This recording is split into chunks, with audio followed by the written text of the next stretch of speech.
لوگوں سے عزتیں تلاش کرتے ہو تو وہ کیا تمہیں عزت دیں گے؟ وہ تو کل اچھا کہتے ہیں پرسوں برا کہنے لگ جاتے ہیں۔ لوگوں کے سامنے گڈ بک میں آنا چاہو گے تو وہ تو سویرے تمہارے بارے میں کچھ کہیں گے، شام کچھ اور کہیں گے۔ اپنی روحانی زندگی آباد کریں، اپنے مسلح کو وقت دیں، اور دنیا سے چھپ کر اس موبائل کو بند کر کے اور اپنے آپ سے بھی چھپ کے اور تنہا ہو کے چھپا کے سارا کچھ اپنے آنسو اپنے رب کی بارگاہ میں پیش کریں، اس کے حضور حاضری دیں۔ سنو نا ترمذی کی حدیث، اور اسے یاد رکھنا، نبی پاک علیہ السلام نے فرمایا اپنے دکھ لوگوں کے سامنے نہ بیان کرنا، سیٹھوں نوابوں کو نہ بتاتے پھرنا، دنیا داروں کے سامنے جا کے نہ رونا کہ میں تکلیف میں ہوں۔ فرمایا اگر دنیا داروں کو دکھ بتاؤ گے رب تمہیں کبھی غنی نہیں کرے گا۔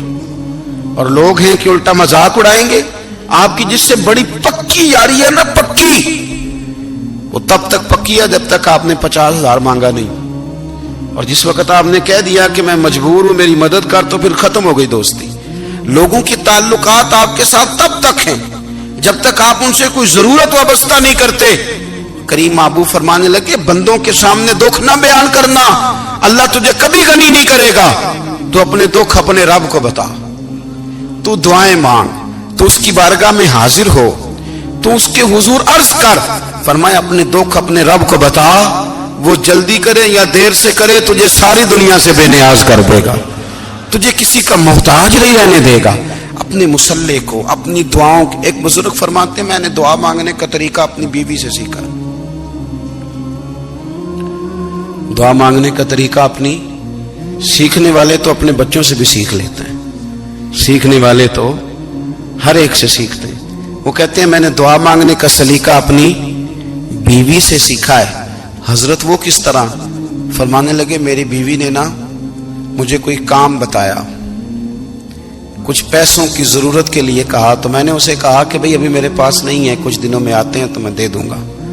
عورتوں کی عادت ہوتی ہے وہ بار بار یاد کراتی ہیں، 2-4 دنوں کے بعد پھر اس نے کہا حضرت وہ میں نے کہا تھا کچھ پیسے، میں نے اسے کہا کہ ابھی میرے پاس نہیں ہے، کچھ دنوں میں ملتے ہیں تو میں تمہیں دے دوں گا۔ اس نے کچھ دنوں کے بعد پھر کہا حضور وہ میں نے کچھ پیسے کہے تھے۔ فرماتے میں نے ڈانٹ دیا، میں نے کہا کہ کیا تو روز مجھے شرمندہ کرتی ہے، کہا نا میرے پاس نہیں ہے، ہوں گے تو دے دوں گا، تو روز یاد کراتی ہے۔ فرماتے ہیں اس نے پہلے تو میری ڈانٹ کو سہا، پھر میرے سخت جملوں نے اس کی آنکھوں میں آنسو پیدا کر دیے، پھر اس نے اپنے آنچل میں اپنے اس دکھ کو سمیٹا، اور پھر اس نے ایک جملہ کہا تو میں رو پڑا، اور مجھے اپنے رب سے مانگنے کا طریقہ آ گیا۔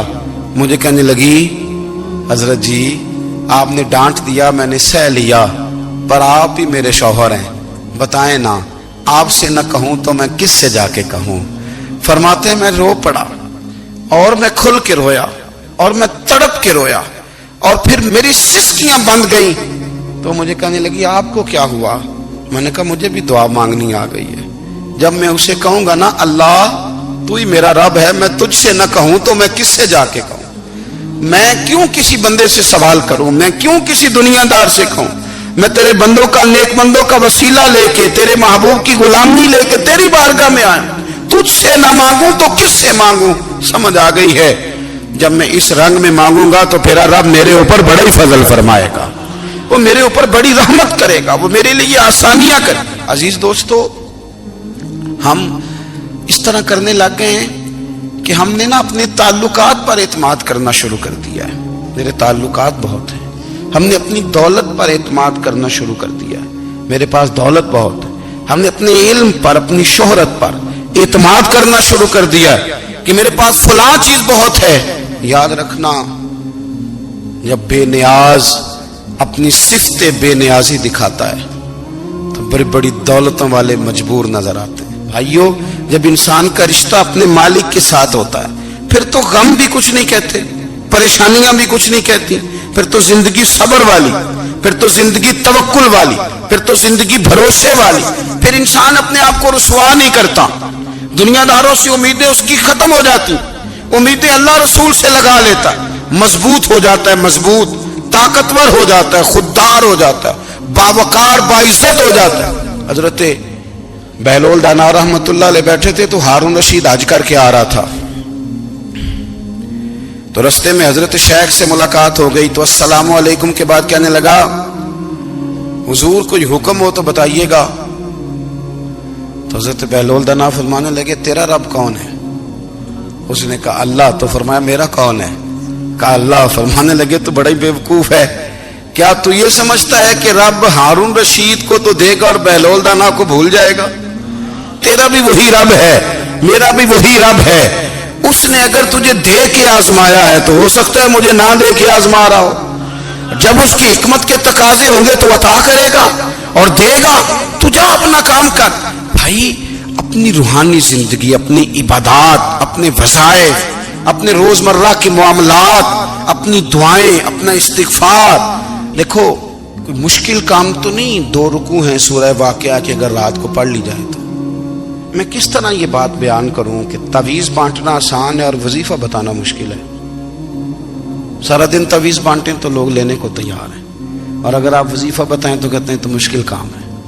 او خدا کے بندے، اگر آپ کا تعلق قرآن پاک کے ساتھ مضبوط ہو، قرآن پاک کے ساتھ اگر آپ کا رشتہ ہو، لوگ سفارشیں ڈھونڈتے ہیں نا دنیا میں کوئی تعلق مل جائے تو میرا کام ہو جائے. دنیا میں اتنا مشکل معاملہ ہے، آخرت میں مجھے بتائیے گا کتنا مشکل معاملہ ہوگا. میرے نبی پاک صلی اللہ تعالی علیہ وسلم نے فرمایا جو لوگ سورہ ملک پڑھا کرتے تھے نا، سورہ ملک، یہ سورت ملک قیامت میں ان کی سفارش کرے گی اور اس طرح کرے گی کہ کہے گی اے اللہ یا اس بندے کو جنت میں داخل کر دے یا مجھے قرآن پاک سے علیحدہ کر دے. تو رب فرمائے گا جا اس کا دامن تھام کے اسے جنت تک پہنچایا. آپ بات کو سمجھیں، جب آپ کے تعلقات اپنے معاملات کے ساتھ مضبوط ہوں گے، یہ نبی کریم نے وعدہ کیا ہے کہ تو سورت واقعہ پڑھ تیرے گھر میں فاقہ نہیں آئے گا. حضرت عبداللہ ابن مسعود رضی اللہ تعالیٰ عنہ بیمار تھے تو حضرت عثمان غنی رضی اللہ تعالیٰ عنہ تیمارداری کے لیے تشریف لے گئے اور جا کر کے کہا کہ آپ بڑے بیمار ہیں، آپ کی بیٹیاں زیادہ ہیں، میں چاہتا ہوں کہ خزانے میں سے کچھ مدد کروں. تو سیدنا عبداللہ ابن مسعود رضی اللہ تعالیٰ عنہ اٹھ کے بیٹھ گئے اور کہنے لگے امیر المومنین، اللہ آپ کو میری طرف سے، میری بیٹیوں کی طرف سے بہتر صلہ دے. میری بیٹیوں کو کسی خزانے کی ضرورت نہیں، میں نے انہیں خزانہ دے دیا ہے. کہا جناب آپ نے کون سا خزانہ دیا ہے، میں آپ کے مالی معاملات کو جانتا ہوں. تو فرمانے لگے امیر المومنین، میرے نبی کریم نے فرمایا ہے جو سورت واقعہ پڑھے اسے کبھی فاقہ نہیں آتا. میں نے بیٹیوں کو یاد کرا دی ہے، یہ خزانہ میں نے انہیں دے دیا ہے. وہ سارے والدین سنیں جو بیٹیوں کے لیے پریشان رہتے. حضرت عبداللہ ابن مسعود نصیحت کر رہے ہیں، فرمانے لگے میں نے سورت واقعہ یاد بھی کرا دی ہے، پڑھنے کی عادت بھی ڈال دی ہے. حضور نے فرمایا ہے جو سورت واقعہ پڑھے اسے فاقہ نہیں آتا. کہنے لگے چاند تو اپنی جگہ چھوڑ سکتا ہے، سورج گر سکتا ہے، تارے ٹوٹ سکتے ہیں، پر مدینے والے رسول کی بات غلط نہیں ہو سکتی. حضور نے فرمایا فاقہ نہیں آئے گا تو انشاءاللہ کبھی بھی نہیں آئے گا. کرنے کا کام یہ ہے کہ ہم اپنے معاملات، اپنی عبادات، اپنی دعائیں، کبھی 10 منٹ عادت ہو جائے نا دعا مانگنے کی علیحدہ سے رات کو. حضور نے فرمایا جو فرض نماز کے بعد دعا مانگے اللہ اس کی قبول کر لیتا ہے. نبی پاک صلی اللہ تعالی علیہ وسلم نے فرمایا اللہ مسافر کی دعا قبول فرماتا ہے. حضور نے فرمایا اللہ مظلوم کی دعا قبول فرماتا ہے. حضور نے فرمایا بیمار سے دعا کراؤ اللہ اس کی دعا قبول فرماتا ہے. میرے نبی پاک نے فرمایا ماں باپ جب بھی اولاد کے لیے ہاتھ اٹھائیں، ویسے تے بلے شاہ تو آسمانی اڈ دیا ہی پھڑ دیں، جڑا گھر بیٹھا انہوں بڑھیا ہی نہیں. حضور فرمانے لگے ماں باپ جب بھی اولاد کے لیے دعا فرمائیں اللہ ان کی دعا کو قبول کرتا ہے. آپ اپنا تعلق بنائیں دعا کے ساتھ، عبادت کے ساتھ، مصلی کے ساتھ رشتہ بنائیں، استغفار پڑھیں. صلاح الدین ایوبی صلیبی جنگوں میں تھے، رات کو مسجد اقصی میں نماز پڑھی تو پریشان تھے. ایک بزرگ سے ملاقات ہوئی تو وہ کہنے لگے کہ آپ بڑے پریشان ہیں. کہنے لگے حضور پریشان اس لیے ہوں کہ پہلے ہی مسلمان کمزور ہے، اب میں نے سنا ہے دشمن کا ایک بحری بیڑا وہ جنگی سامان سے بھرا ہوا آ رہا ہے، تو اب ان کے پاس اور تلواریں اور نیزے آ جائیں گے، مسلمانوں کے پاس پہلے ہی وسائل کی کمی ہے، پریشان ہو کس طرح کر کے مقابلہ کریں گے. یہ بات کہتے ہی صلاح الدین ایوبی نے بزرگوں سے کہا حضور آپ بھی دعا کرنا، دعا کی بڑی طاقت ہے. میرے نبی پاک نے فرمایا دعا مومن کا ہتھیار ہے، دعا مومن کا، دعا مومن کا۔ حضور نے فرمایا تقدیر کو سوائے دعا کے کوئی چیز نہیں بدل سکتی۔ دعا مومن کا ہتھیار ہے، یہ کافر کے پاس کوئی نہیں، یہ ہتھیار ہے مومن کا۔ اللہ کرے آپ کو سمجھ آئے، پھر سنیں کئی بار کہہ چکا ہوں، یہ ہتھیار ہے۔ کافر کے مقابلے میں جو تیرے پاس سب سے بڑا ہتھیار ہے وہ دعا ہے۔ دعائیں کرانی چھوڑ دی، کرنی چھوڑ دی، لینی چھوڑ دی۔ حضرت سیدنا انس بن مالک رضی اللہ تعالیٰ عنہ فرمایا کرتے تھے، میں نے وہ رنگ دیکھا ہے جب حضور دعا مانگتے تھے اور حضور کی مقدس آنکھوں میں آنسو بھی ساتھ ہی بہا کرتے تھے، میں نے وہ انداز دیکھا ہے۔ تو صلاح الدین ایوبی بزرگ سے کہنے لگے آپ بھی دعا کیجیے، اور خود رونے لگے اور سر سجدے میں رکھ کے رونے لگے، اور عشاء سے لے کر فجر تک روئے، خوب روئے۔ صبح وہ بزرگ آئے تو صلاح الدین ایوبی کا خوبصورت اور ہنستا ہوا چہرہ دیکھا، کہنے لگے آپ بڑے خوش ہیں، رات تو میں نے بڑے روتے ہوئے دیکھا تھا۔ تو کہنے لگے حضور وہ جو بحری بیڑا آ رہا تھا نا وہ پانی میں ڈوب گیا ہے، اب وہ نہیں آ رہا، ابھی خبر آئی ہے تو میں بڑا خوش ہوں۔ بزرگ کہنے لگے اٹھ سینے سے لگ، اور سن ایک بات، وہ بحری بیڑا پانی میں نہیں ڈوبا، وہ تیرے آنسوؤں میں ڈوب گیا ہے۔ وہ جو تو رات رویا ہے نا رب کریم کی بارگاہ میں، تو وہ ڈوب گیا ہے۔ حضرت عائشہ صدیقہ رضی اللہ تعالیٰ عنہ فرماتی ہیں، ایک عورت تھی اور اسے نبی پاک صلی اللہ تعالیٰ علیہ وسلم نے نا وہ کلمہ پڑھ کے مسلمان ہوئی، مدینہ طیبہ آ گئی، تو حضور نے مسجد نبوی شریف میں اس کے لیے مکان، ایک سادہ سا کمرہ ساتھ مسجد کے بنوا دیا، وہیں رہنے لگی۔ اکثر وہ سیدہ طیبہ کے پاس آتی تو حضرت عائشہ صدیقہ رضی اللہ تعالیٰ عنہ فرماتی ہیں وہ بڑی باتیں سناتی، اور آخر میں کہتی وہ ہار والا دن بھی بڑا عجیب دن تھا، اور میرے رب کی قدرتوں کا دن تھا، وہ بھی بڑا عجیب دن تھا۔ سیدہ عائشہ صدیقہ رضی اللہ تعالیٰ عنہ ایک دن فرمانے لگی کہ تو ہار والے دن کا بڑا ذکر کرتی ہے، وہ کیا دن تھا؟ تو خاتون کہنے لگی اماں جی وہ دن تھا جب میرے رب پر بھروسہ اور مضبوط ہو گیا، جس دن میرا اپنے رب پر توکل اور بڑھا، میرے ایمان میں یقین میں اور پختگی آئی۔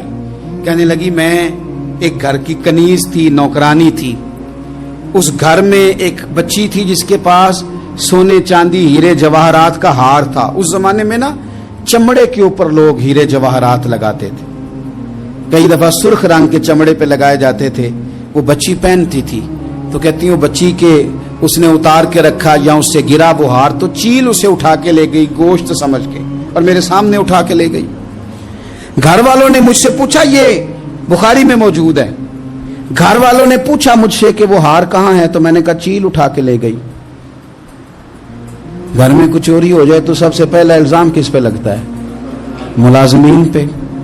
کہتے انہوں نے مجھے بڑا مارا، بڑی تکلیف تھی، حتیٰ کہ میری شرمگاہ تک کی تلاشی، میری عزت اتنی خراب کی میں بتا نہیں سکتی۔ میں نے اپنی زندگی میں ایک واقعہ دیکھا، ایک امیر گھر میں چوری ہو گئی، ملازم کو اتنا مارا کہ وہ چارپائی پہ پڑ گیا، پولیس والوں سے اتنی مار پڑوائی گئی کہ وہ بیچارہ چارپائی پہ پڑ گیا، اور پھر وہ اتنا بیمار ہوا، اور کچھ دنوں کے بعد پتہ چل گیا کہ چور تو اپنا بیٹا ہے ان کا، پھر اس کا انتقال ہو گیا۔ اب وہ سیٹھ صاحب اور گھر والے آ کے نا مرنے والے کے کان میں معافیاں مانگ رہے ہیں، کان میں۔ تو میں نے ان سے پھر کہا تھا کہ یہ تو اب چلا گیا ہے، تمہارا زور چلتا تھا نا، تو تم نے قانون خریدا اور تم نے اسے جتنا ہو سکا تم نے اسے مار پڑوائی، تمہارے پاس جو عدالتیں تھی تم نے وہاں کاروائی کی، اب ایک عدالت قیامت کے دن لگے گی۔ یہ کمزور تھا نا، کچھ کر نہیں سکا۔ میرے نبی پاک صلی اللہ علیہ وسلم نے فرمایا سن لو، اگر سینگ والی بکری نے بغیر سینگ والی بکری کو تکلیف دی ہوگی نا تو قیامت کے دن اسے بھی بدلہ دینا پڑے گا، کہ تیرے پاس سینگ تھے اور تو نے اسے مارا تھا۔ وہ خاتون عرض کرتی ہے سیدہ عائشہ کی خدمت میں کہ مجھے بڑا مارا، مجھے تکلیف دی، میں کہہ رہی تھی کہ میرے سامنے چیل لے گئی ہے پر وہ نہیں مان رہے تھے، اماں جی انہوں نے مجھے بڑا مارا۔ حضرت عائشہ صدیقہ کہتی ہیں پھر کیا ہوا؟ کہنے لگی اماں جی جب کوئی میرا مددگار نہ رہا، مجھے تکلیف دے رہے تھے، رسوا کر رہے تھے، تو میں نے اپنے رب سے مدد چاہی، میرے رب کی طرف میں نے توجہ کی، میں نے کہا مالک اب تو ہی میرا مددگار ہے،